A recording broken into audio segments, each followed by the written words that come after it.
Hey guys, another week, another update on how everything's going with my story. So, as far as the main story is going with Jonathan and the Paladins, I'm making some good progress with my betas, and I've even changed up a few things from chapter 1 already. Some major elements have already been twisted around and kind of recontorted, and I think it's really helping out. I think it's really changing the layout of the story and making it better. Best of all, I'm taking characters that initially were just kind of throwaway characters, and they're suddenly becoming important. That seems to be this ongoing trend with this whole thing. As far as the Regan story goes, the little sub-story, got out chapter 2 in the middle of chapter 3, and a beautiful thing is happening. Because I'm using the Regan story to kind of explore the background of the character of Regan McCarthy, it's influencing some of the things I want to do with Jonathan's story, the main story. And it's making it better. I've been taking everything the betas have been throwing at me, shoving it all in together, and forming a more cohesive and engaging story. For me to know if my story is any good, I need people like you out there to actually read it. So, let me just put out the call once more. Still accepting beta readers. In order to just add some more value to this channel, I've decided to start something that I want to call discount reviews. We have this wonderful little discount movie theater in town that allows me to finally hit up all the movies that I want to see without breaking the bank, because budgets are tight, as you can tell by my elaborate set. So, I give you my discount review of Alice Through the Looking Glass. Now, just to sort of set up this whole review series I want to do every once in a while, I'm watching these at the discount theater. That means you guys have probably already watched it 1, 2, maybe even up to 3 months ago. Maybe you're one of those people that doesn't really go to see it. Maybe they wait for the DVD. Maybe they wait for the Blu-ray to come out. Wait till it gets on Netflix. Hopefully, my discount review will help you out a little bit. By the way, all discount reviews are guaranteed to be at least half the price of all the other YouTube reviews you see out there. Alice in Wonderland is super near and dear to my heart. It's absolutely probably my favorite story of all time. And if you need the bona fide on that, here it is. I have 3 copies of it. My favorite version of which I seem to be missing. The complete works of Lewis Carroll, which, to be honest, is really just Wonderland and Through the Looking Glass. And then this really weird and dry story that he wrote that is not weird and not goofy, and it's just really kind of hard to get through. And then Annotated Alice. Love Annotated Alice because, once again, it's the story and all, but with all these little liner notes going into the nooks and cranny of the story and kind of picking out little things you may not have noticed. And with Lewis Carroll, one read through, you didn't notice a lot of stuff. Now, let's tie that in to Alice Through the Looking Glass. Now, I watched the first live action Alice movie that Disney did, and I was okay with it. I'm doing my best not to go at these like, ooh, it didn't do this by the book, it didn't do this. Obviously, the Alice movies now are completely different, and I'm okay with that. But I do have a few issues to pick with them. There's only a few things that really bug me about an Alice adaptation. 1, confusing or combining the characters of the Red Queen and the Queen of Hearts. 2 very different characters. 2, mixing in elements of the 2 different stories. Alice is actually 2 different stories. We've got Alice's Adventures in Wonderland, and we've got Through the Looking Glass and what Alice found there. I'm trying my best not to be a snob. I don't want to be one of those guys that's like, well, according to the book on page 107, Alice was actually wearing a blue dress. I'm not really going for that. But what does bug me is lack of heart that these movies seem. It seems like everything that's going on Alice right now, for these last several decades actually, has been taking their cue from the original Disney animated Alice, which I think was actually not bad, but it also shoved together the two stories into one. Tweedledee and Tweedledum, Through the Looking Glass, Cheshire Cat, Alice in Wonderland. When I went to go see Wonderland, a lot of what it did took its cues from the Wonderland book, and there were lots of little nods here and there to it, and that was good. And beyond the whole Red Queen, Queen of Hearts thing, I was cool with it. It was alright. But Looking Glass Land is a completely different world from Wonderland. And there's so many things to draw from in it, and they only took 3. Alice went through a looking glass, there were some talking chess pieces, and Humpty Dumpty fell off and was broken. Now those last 2 weren't together in the book, but whatever. They were elements of the book. Once that was over, it had nothing to do with Through the Looking Glass. And there was so much. In much the same way that Wonderland explored a lot of its themes using the deck of cards, Through the Looking Glass explored things using chess. The entire world that Alice visits is a chessboard, and she is a pawn trying to move all the way to the end to become a queen. She meets the Red Queen, she meets the White Queen. The White Queen is this really timid, very tired thing. The Red Queen is the one that grabs her and lets her know that, hey, here in Looking Glass Land, you've got to be running at top speed just to stay in one place. There's this entire scene on a train where she meets, all the lovely little insects like the bread and butterfly and the rocking horse fly. She meets Tweedledee and Tweedledum, who have a battle. She meets Humpty Dumpty. She meets the White Knight, the Lion and the Unicorn, and in what had to have been one of the first of its kind, a cameo from the earlier story, the Mad Hatter and the March Hare make an appearance in there as Hatta and Heya. So many good things that could have been drawn from that were just flat out ignored. The next thing that I want to look at is the characters in there. When I look at Alice, I'm not upset by her because I see an Alice, not the Alice. And they even kind of hint that maybe she's not really the Alice when in that first movie, but she's at least an Alice and she works.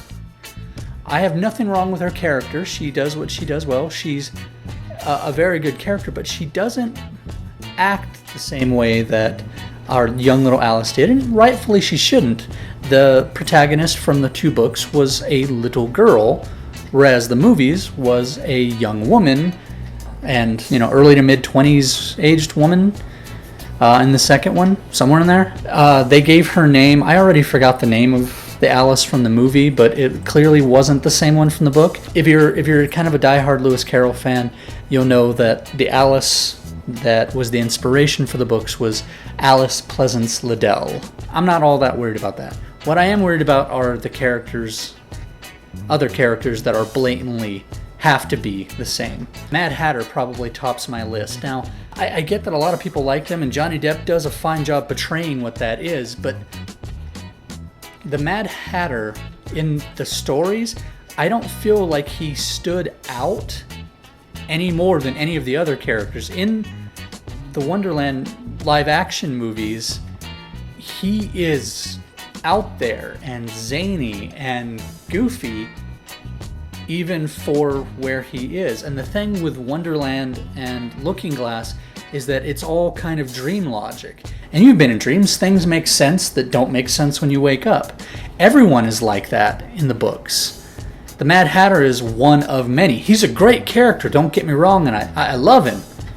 But he stands out a little too much in the story for my tastes. Also, in the new one, I feel like they're trying way too hard to give everything a backstory when these characters are more living archetypes rather than actual people. They try really hard to give the Mad Hatter a family and a backstory about this battle, and it starts feeling kind of Lord of the Rings-ish, kind of Game of Thrones-ish, and it just doesn't seem to click with the Mad Hatter that they've established, much less the actual Mad Hatter. It kind of pulls me out of the movie a little bit. For instance, if you look in the movie, you see that his whole family have been Hatters all their life. And then what Disney did when they made Johnny Depp's Mad Hatter is they gave him a very certain look. His nails were discolored, his eyes were orange, his hair was orange, he was very pale.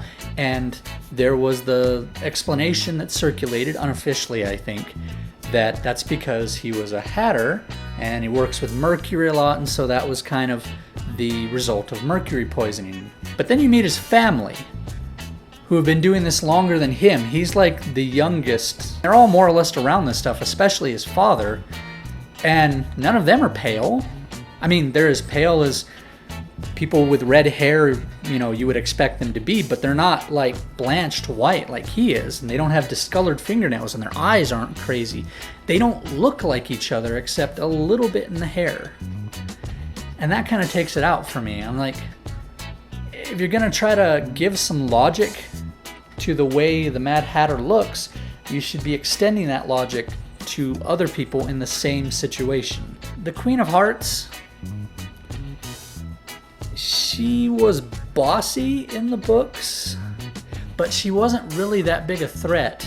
In the books, one of the big things you notice is that if she actually got her way, there's only so many cards in a deck. She would have executed them all long ago and would have nobody to boss around. So the secret in the book is that after she orders everyone's heads off, she doesn't see it through. She doesn't attend the execution. She just orders them taken away. And then the king, he follows behind and goes, "You're pardoned, you're pardoned, you're pardoned, you're pardoned." The queen can't tell the difference between any of her subjects.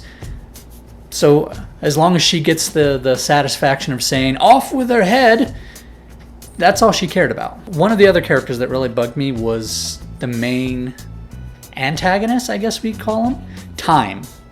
Now, it can be argued that Time was and wasn't a character from the books. If you pay attention in the Mad Tea Party, they make some jokes about time. It's always tea time at the Mad Tea Party. They don't have time to break down, clean up, and set up again for another one, because it's always tea time. Time, this character from the ether of this world, interacted with them at some point prior to Alice meeting them and fixed it so that it was always tea time.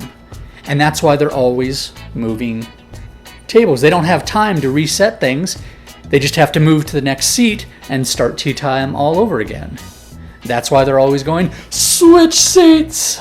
There's this little scene where Time gets made fun of by the Mad Hatter and all the people at the tea party, and that was kind of a throw to the books, because in the books at the Mad Tea Parties where they talk about it, they talk about how Alice says that her teacher always taught her how to beat time, like in music, and that's where the Tea Party members were like, the Tea Party members, and that's where the people at the Mad Tea Party were like, "Oh, well, that's why time's mad at you. You're always beating him.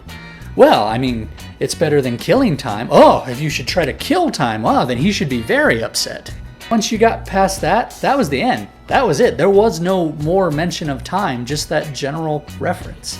So this character is completely new, has nothing to do with anything, and it's okay. Like I said, there's a lot of dream logic to the characters in Wonderland and Through the Looking Glass, and other than his introduction, Time doesn't fit that. He feels like a bad fan fiction character, an OC that got inserted in with a good intro and then no attempt for the rest of the story.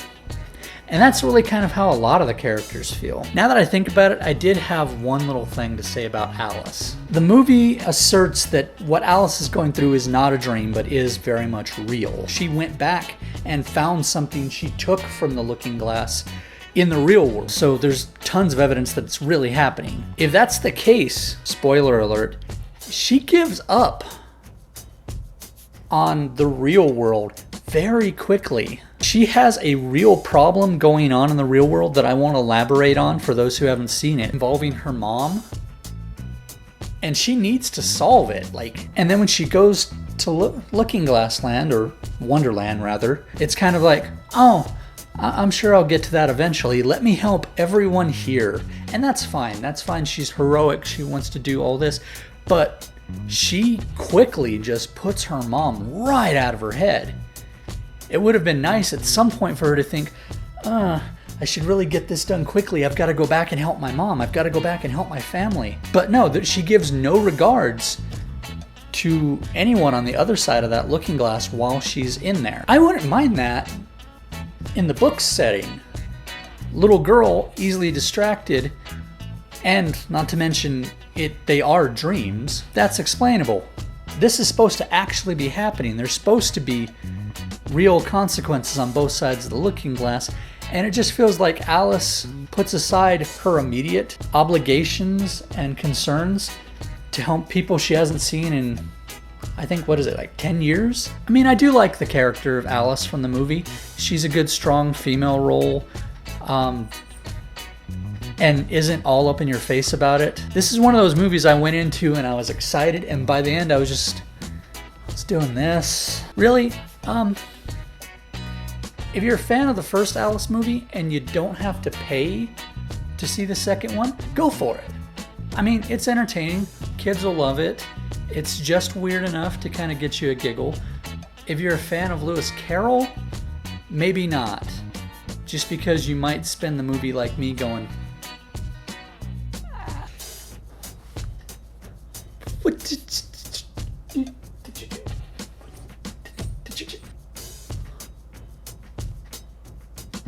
Really? Really? There you go, guys. If you like this, you enjoy this, give me a couple comments. Tell me what you'd like me to review next. Tell me what some of your favorite books are. Put it all down there, down in the doobly-doo. Hit that like button, the big thumbs up one, and of course subscribe. Where's the subscribe button coming from this time? I don't know. It could be, oh, yeah.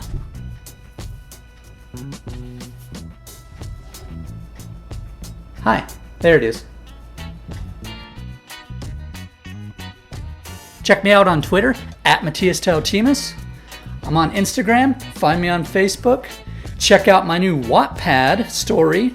And of course, my website, matiastautimez.weebly.com. Thanks, guys, and a very merry unbirthday to everyone out there. Except you, because I know it's your birthday.